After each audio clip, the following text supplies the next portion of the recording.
Respected dear family members, we will be just giving the abstract or outline of whatever we have told in YouTube.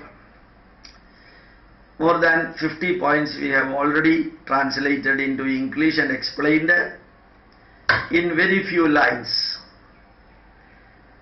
Today I will be explaining the first point, what is Christianity and Churchianity. This word is given by George Bernard Shaw. Churchianity is the activities, the crooked, fraud and cheating activities undertaken by the church in the name of Jesus Christ. He always used to say in earlier days, I am not against Christianity, but I am against Churchianity. Later, George Bernard Shaw said Christianity is the only religion which crucified a reasonably good man for protecting the sinners from their sin. That itself is a fraud. How can the crucifixion or hanging of some people protect the real sinners? If anybody has done a crime or sin, he should be punished. Instead of that, a good man is punished. This itself is the wrong way. Even though Jesus was not punished for the sin of others, the Churchianity converted that into the punishment taken by Jesus Christ. In fact, George Bernard Shaw said, Jesus was crucified not for the sin of anybody, even though the Churchianity people say like that. He disobeyed the rules and regulations and laws of the country. Naturally, he was punished. Nobody came forward for protecting him. Not even his own disciple said that we identify him, we recognize him. They also washed their hands. So Jesus Christ is the pathetic story of a human being, and his death and his crucifixion converted for exploiting and for business purpose by the Christians. That activity is known as Churchianity and Churchianity activities. Next point I would like to say, there are so many Hindu Sammelan, conferences and meetings and seminars are going on. Every organizer should remember and think that generally whenever Hindu conferences and meetings or seminars are taking place, a few people will be collecting the money and organizing the program. Instead of that, every organizer of every Hindu seminar should remember and should know that they should collect money from all the participants. It is the duty, responsibility and privilege of each delegate, each participant of the seminar to contribute for the seminar. Indian Institute of Scientific Heritage always does that. Many people will be ready to support unconditionally with any amount of money. But the Hindus, meeting, seminar, conference organizers are reluctant to collect money, so that continuously organizing that type of seminar, either annually or monthly, becomes very difficult for them due to financial crisis. So collect money from the delegates or the participants so that continuously we can do that. Next, in Kerala, Karkadaga month, the month Karkadaga generally falls between July and August. That is celebrated as Ramayana month. It is presumed that Lava and Kusha, the sons of Sri Rama and Sita, they chanted the Valmiki Ramayana written by Valmiki Maharshi in front of their father Sri Rama. It took 1 month for chanting. That 1 month appears to be in Karkadaga. That is why we think, Keralites think that Karkadaga is the best month for 1 month chanting of the Ramayana. Another explanation can also be there, that Rama was waiting to cross to Lanka for taking back his beloved wife. But we are living in 21st century. Remember that the management principles given in Ramayana is excellent. Every event, every incident can be explained through the management angle.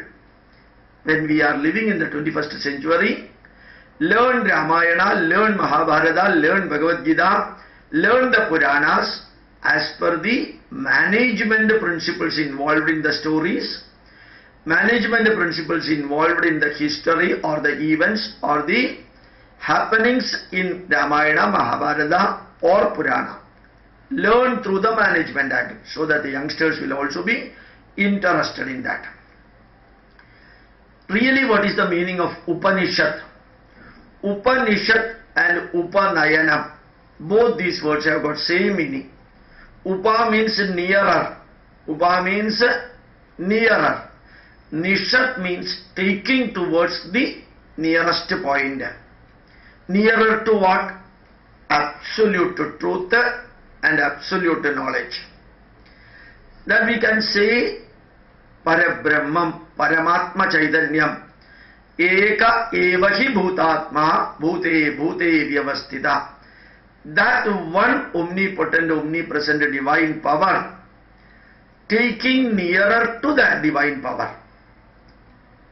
That divine power, we say Parabrahma Chaitanyam, Paramatma Chaitanyam, Jivatma Chaitanyam.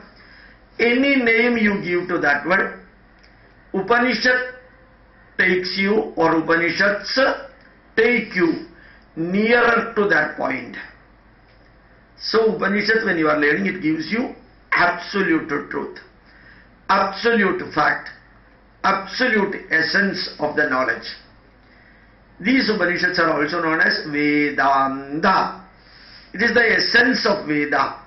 So Vedanta coming as the last conclusive abstract point. So Upanishad you have to learn. First it may be difficult for you to understand the meaning, but in the course of time it will be very easy for you to understand. Next point, many people used to say, I don't have time, I don't have the enough will to do that work, I have got a lot of problem, I have got 2 kids, I got to overload work in the office, I have got so many problems, I have to look after my mother, father, I have to spend money for my house, and all these problems many people say. But everyone in the world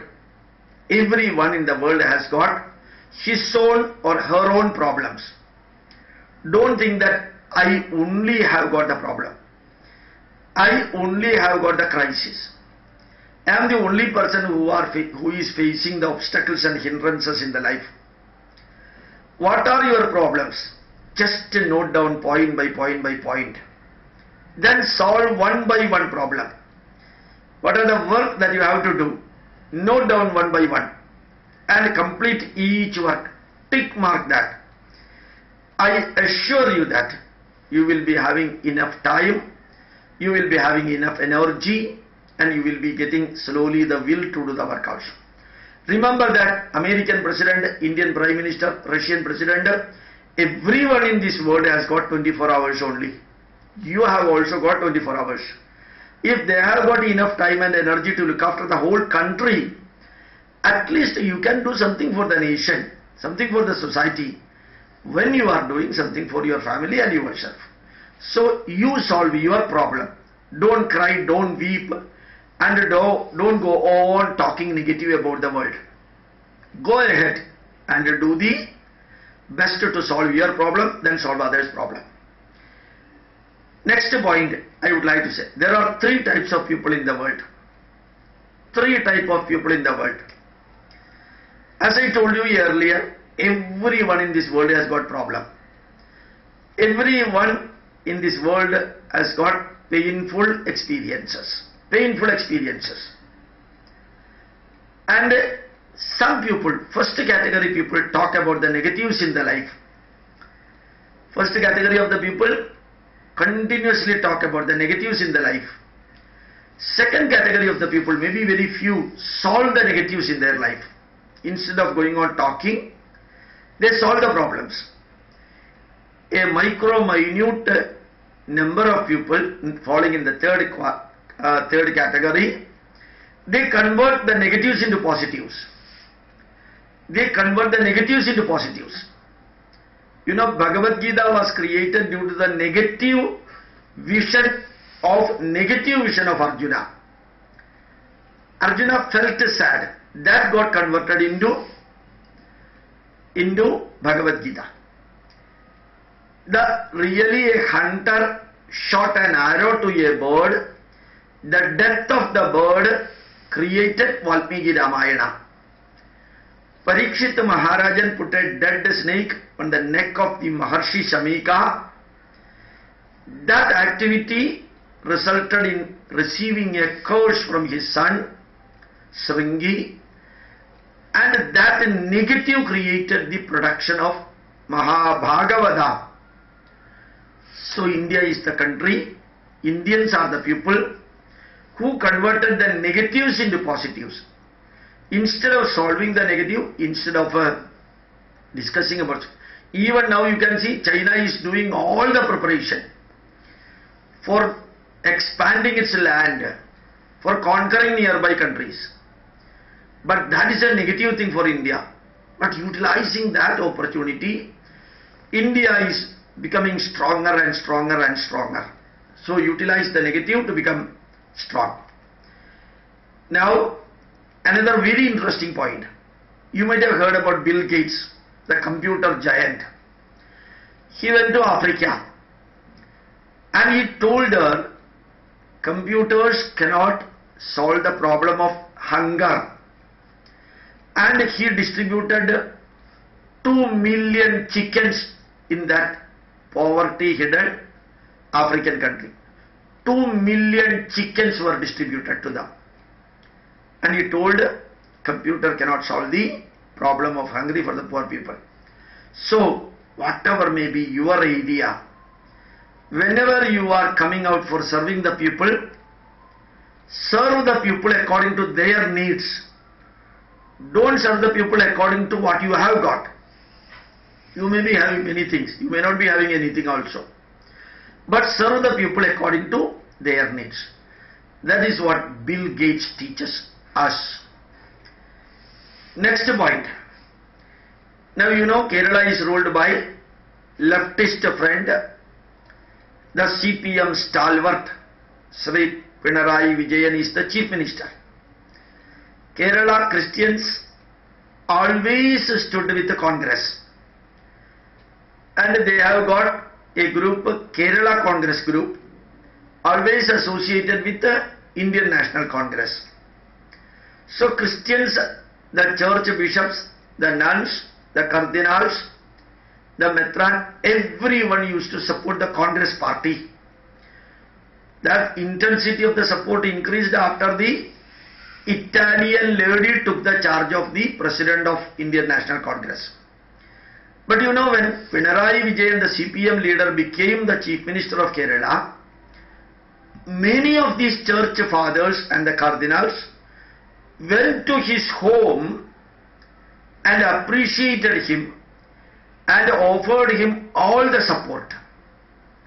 Those who were with the UDF Congress party, those who wrote letters and read in the church that every church member should vote for Congress or Congress supporting parties.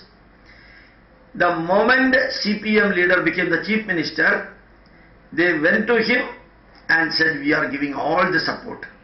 This is the real color of the Christianity. Calling a man father for getting their things done. That father need not be mother's husband. For getting the things done, they are ready to call anybody father, anybody mother. Next point, you may be knowing that the southern district of Tamil Nadu and Kerala, there are so many people belonging to Nadar community. Nearly 6 lakhs Nadar families are there in South Trivandrum, southern part of Trivandrum. Almost 40% of the Nadars got converted into Christianity. Surprisingly, 60% remain as Hindu Nadars. But the Christian Nadars created a hurricane, a cyclone in spreading the message that there are no Hindu Nadar at all. All the Nadars have got converted into Christianity. So for getting your son married or for getting alliance for your daughter, you have to come to the church. Any Hindu will have to come to the church and marry a Christian Nadar. Such an environment is created and such a complex is created in the mind of the Hindu Nadars, and the Hindu Nadars started feeling that they are helpless. Inevitably they have to go to the church for building their family relation or for surviving. This is that hallucination created by the Christians. Remember that only 40-45% of the Nadars have got partly converted into Christianity, remaining are Hindus. But these converted Nadar Christians could create a fraud, cheating impression in the mind of the Hindu Nadars and forcing them to convert into Christianity. Now, next point is, I would like to say something about Hindu sannyasi. Many of the Hindu sannyasis always are spiritually oriented. But the Hindu sannyasi should definitely have more influence on spirituality. But much more than that, they have to visit the Hindu houses and give the moral, ethical support, mental support through spirituality or social counseling. And the sannyasis should not confine themselves into their ashram. Just like the priests of the Christian churches are getting involved in the personal life also of the Christians connected with that church, every sannyasi should do for the social upliftment of the Hindus. They should also undertake strong missions to bring back those who have converted from Hinduism to Christianity. If every Hindu sannyasi does this activity, the social acceptance of the sannyasis will be increasing steeply, and they will be respected and they will be getting all the support from the society. So instead of getting up early morning and chanting some nama or Vishnu Sahasranama, then doing something, some ashram work, simply sitting or sleeping, 10 o'clock tea, 1 o'clock lunch, 4 o'clock tea, night 8 o'clock dinner, then next day. So each and every minute available for anybody in the world is also available for the sannyasi. They should learn, if they are oriented only in spirituality, they are interested if only in spirituality, learn the spirituality thoroughly as needed in the 21st century. Then teach the spirituality to the people in their level, the management principles in the stories, the management principles in Ramayana and Mahabharata, the management principles and the messages of Vedas, the same available in Bhagavad Gita, Yoga Vasishta, Narayaniyam and so on. So the sannyasis, if they have got enough time, they definitely have got enough time. Instead of wasting the time and thinking that spiritual oriented life they are leading, they should learn and teach Indian heritage, work for the society, support them all the way possible, make them self-confident. In short, just like the Christian priests are doing, every sannyasi should do their level best to uplift the Hindus and give them real confidence in their mind. Now one more point I will explain, then I will conclude. These are all the messages given in Malayalam in YouTube that I am summarizing in English. Last time I told that our life will be like a highway construction. I am staying in Papanagod, one part of Trivandrum city, 6 kilometers from the city. For the last nearly less than 1 year, Kanyakumari Trivandrum highway widening and the restructuring, these are all going on. It was very difficult for us to travel from my place to the city due to this road widening. Now that work is completed. Now if you are looking into this highway, newly built highway, it looks like American roads. So easy. We can drive at 100-150 kilometers even though thickly populated. So before the construction of the highway, so many hurdles and problems were there. After the construction of highway, the whole thing became perfectly clean and easy. Our life is also like that. Do your level best to achieve the goal. Take maximum strain, work hard, and utilize every second and every minute for achieving the goal. Once you reach the goal, then your life will be very happy. Your life will be purposeful, fruitful and meaningful. So, remember that. Any building construction, any road construction, initially there will be problem. So for constructing you also, there will be problem. Once construction is over, then it is safe, very comfortable. So thank you very much. Spread these messages. Pranams.